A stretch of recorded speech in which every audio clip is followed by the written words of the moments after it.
صحیح بخاری حدیث نمبر 271۔ حضرت عائشہ رضی اللہ عنہا نے فرمایا، گویا کہ میں حضرت صلی اللہ علیہ وسلم کی مانگ میں خوشبو کی چمک دیکھ رہی ہوں، اس حال میں کہ آپ احرام باندھے ہوئے ہیں۔ صحیح بخاری حدیث نمبر 272۔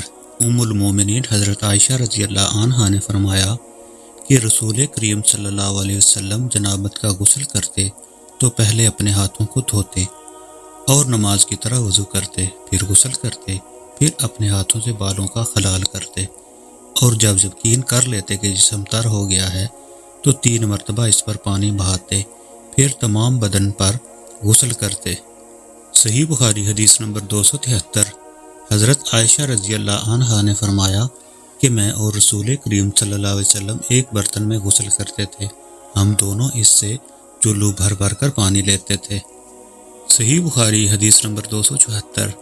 ام المومنین حضرت میمونہ رضی اللہ عنہا نے فرمایا کہ رسول اللہ صلی اللہ علیہ وسلم نے غسل جنابت کے لیے پانی رکھا، پھر آپ صلی اللہ علیہ وسلم نے پہلے 2 یا 3 مرتبہ اپنے دائیں ہاتھ سے بائیں ہاتھ پر پانی ڈالا، پھر شرمگاہ دھوئی، پھر ہاتھ کو زمین پر یا دیوار پر 2 یا 3 بار رگڑا، پھر کلی کی اور ناک میں پانی ڈالا اور اپنے چہرے اور بازوؤں کو دھویا، پھر سر پر پانی بہایا اور سارے بدن کا غسل کیا، پھر اپنی جگہ سے سرک کر پاؤں دھوئے۔ حضرت میمونہ رضی اللہ عنہا نے فرمایا کہ میں ایک کپڑا لائی تو آپ صلی اللہ علیہ وسلم نے اسے نہیں لیا اور ہاتھوں سے ہی پانی جھاڑنے لگے۔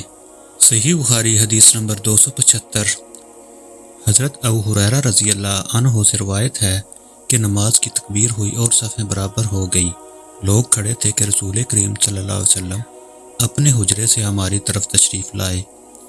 جب آپ مصلی پر کھڑے ہو چکے تو یاد آیا کہ آپ جنبی ہیں، پس آپ نے ہم سے فرمایا کہ اپنی جگہ کھڑے رہو، اور آپ واپس چلے گئے۔ پھر آپ نے غسل کیا اور واپس ہماری طرف تشریف لائے تو سر سے پانی کے قطرے ٹپک رہے تھے۔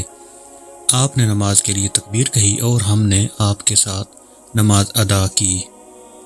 صحیح بخاری حدیث نمبر 276۔ حضرت میمونہ رضی اللہ عنہا نے فرمایا کہ میں نے نبی کریم صلی اللہ علیہ وسلم کے لیے غسل کا پانی رکھا اور ایک کپڑے سے پردہ کر دیا۔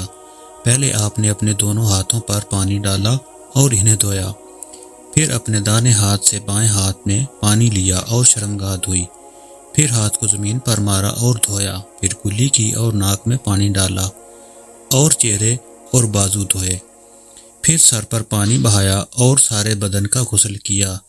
اس کے بعد آپ مقام غسل سے ایک طرف ہو گئے، پھر دونوں پاؤں دھوئے۔ اس کے بعد میں نے آپ کو ایک کپڑا دینا چاہا تو آپ نے اسے نہیں لیا اور آپ ہاتھوں سے پانی جھاڑنے لگے۔ صحیح بخاری حدیث نمبر 277۔ حضرت عائشہ رضی اللہ عنہا نے فرمایا کہ ہم ازواج مطہرات میں سے کسی کو اگر جنابت لاحق ہوتی تو وہ ہاتھوں میں پانی لے کر سر پر 3 مرتبہ ڈالتی، پھر ہاتھ میں پانی لے کر سر کے دانے حصے کا غسل کرتی اور دوسرے ہاتھ سے بائیں حصے کا غسل کرتی۔ صحیح بخاری حدیث نمبر 278۔ نبی کریم صلی اللہ علیہ وسلم نے فرمایا کہ بنی اسرائیل ننگے ہو کر اس طرح نہاتے تھے کہ ایک شخص دوسرے کو دیکھتا، لیکن حضرت موسیٰ علیہ السلام تنہا پردہ سے غسل فرماتے۔ اس پر انہوں نے کہا کہ باخدا موسیٰ کو ہمارے ساتھ غسل کرنے میں صرف یہ چیز مانے ہے کہ آپ کے خصیے بڑے ہوئے ہیں۔ ایک مرتبہ موسیٰ علیہ السلام غسل کرنے لگے اور آپ نے کپڑوں کو ایک پتھر پر رکھ دیا، اتنے میں پتھر کپڑوں کو لے کر بھاگا اور موسیٰ علیہ السلام بھی اس کے پیچھے تیزی سے دوڑے۔ آپ کہتے جاتے، اے پتھر میرا کپڑا دے، اے پتھر میرا کپڑا دے۔ اس عرصہ میں بنی اسرائیل نے موسیٰ علیہ السلام کو ننگا دیکھ لیا اور کہنے لگے باخدا موسیٰ کو کوئی بیماری نہیں، اور موسیٰ علیہ السلام نے کپڑا لیا اور پتھر کو مارنے لگے۔ حضرت ابو ہریرہ نے کہا کہ باخدا اس پتھر پر 6 یا 7 مار کے نشان باقی ہیں۔ صحیح بخاری حدیث نمبر 279۔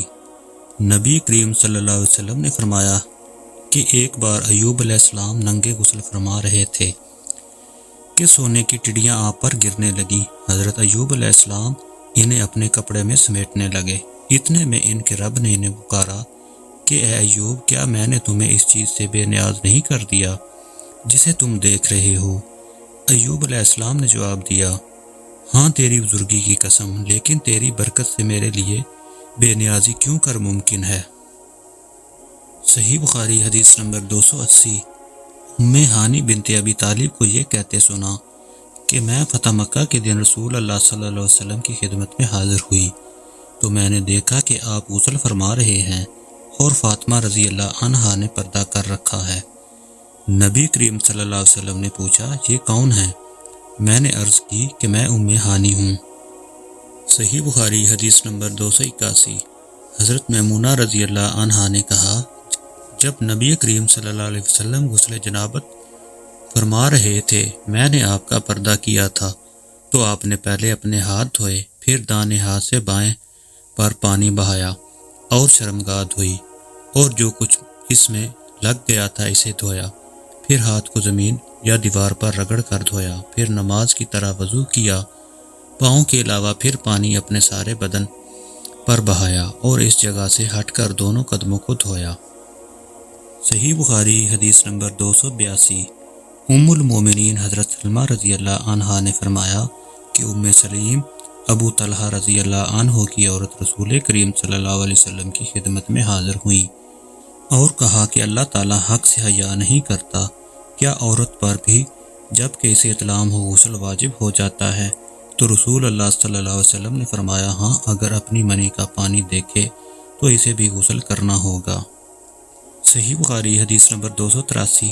مدینہ کے کسی راستے پر نبی کریم صلی اللہ علیہ وسلم سے ابو ہریرہ رضی اللہ عنہ کی ملاقات ہوئی۔ اس وقت ابو ہریرہ رضی اللہ عنہ جنابت کی حالت میں تھے۔ ابو ہریرہ رضی اللہ عنہ نے کہا کہ میں پیچھے رہ کر لوٹ گیا اور غسل کر کے واپس آیا تو رسول اللہ صلی اللہ علیہ وسلم نے دریافت کیا کہ اے ابو ہریرہ، کہاں چلے گئے تھے؟ انہوں نے جواب دیا کہ میں جنابت کی حالت میں تھا، اس لیے میں نے آپ کے ساتھ بغیر غسل کے بیٹھنا برا جانا۔ آپ صلی اللہ علیہ وسلم نے ارشاد فرمایا، سبحان اللہ، مومن ہرگز نجس نہیں ہو سکتا۔ صحیح بخاری حدیث نمبر 284۔ نبی صلی اللہ علیہ وسلم اپنی تمام ازواج کے پاس ایک ہی رات میں تشریف لے گئے۔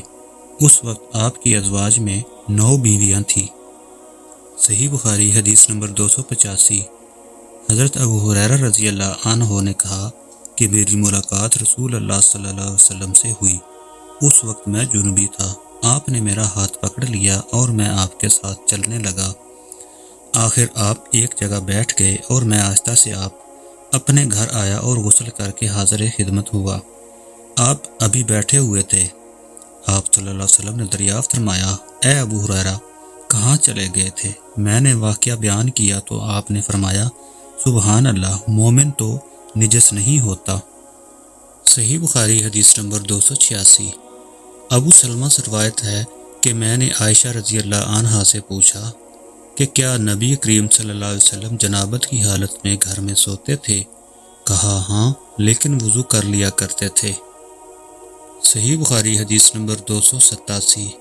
عمر بن خطاب رضی اللہ عنہ نے رسول کریم صلی اللہ علیہ وسلم سے پوچھا کہ کیا ہم میں سے کوئی جنابت کی حالت میں سو سکتا ہے؟ فرمایا، ہاں، وضو کر کے جنابت کی حالت میں بھی سو سکتے ہو۔ صحیح بخاری حدیث نمبر 288۔ حضرت عائشہ رضی اللہ عنہا نے فرمایا کہ نبی کریم صلی اللہ علیہ وسلم جب جنابت کی حالت میں ہوتے اور سونے کا ارادہ کرتے تو شرمگاہ کو دھو لیتے اور نماز کی طرح وضو کرتے۔